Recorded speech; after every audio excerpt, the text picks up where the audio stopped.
فاكرين طبق الشعرية ده؟ لأ؟ صراحة معاكوا حق، كان تقيل كده وبيلكم وحاجة صعبة على الصبح. طب ايه الكلام؟ في حلقة النهاردة هقدم لكم الشعرية باللبن بس بطريقة جديدة، سهلة وبسيطة وما بتاخدش وقت خالص. وطبعا بما اننا في الشتاء فالشعرية باللبن واحدة من ألذ التحليات المرتبطة بالشتاء. خليكم معايا خطوة بخطوة، جربوها وإن شاء الله هتعجبكم جدا. مستني آرائكم في الكومنتات، ولو عجبكم الفيديو ما تنسوش تعملوا سبسكرايب وتفعلوا زر الجرس عشان يوصلكم كل جديد. تابعوني.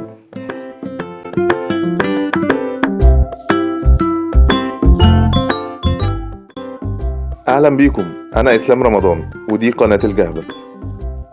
في البداية وكالعادة هنجهز كل مكوناتنا الأول عشان نركز في التحضير والتسوية.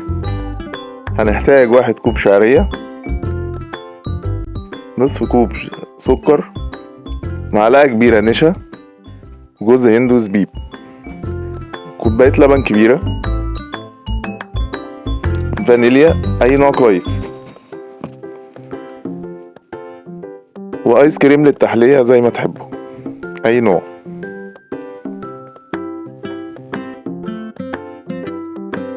هنسخن الحلة بتاعتنا كويس، نحط فيها شوية زيت حلوين، وبعدين نضيف الشعرية. أهم حاجة في الشعرية في بداية التسوية إن احنا نقلب كويس وما نسكتش عليها لحظة عشان ما تتحرقش مننا وتأثر على الطعم وتبوظه.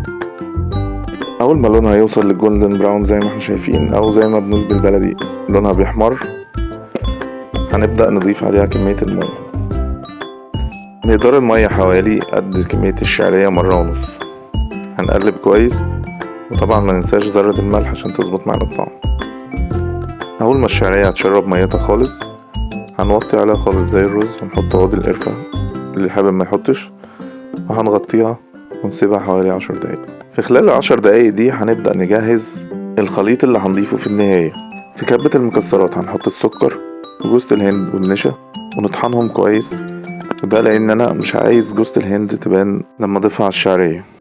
بعدين هجيب الخلاط واحط مقدار اللبن واحط الخليط الجاف اللي احنا عملناه، هضربهم بالخلاط كويس لحد ما يتجانسوا مع بعض حوالي 30 ثانيه او دقيقه، مش اكتر من كده.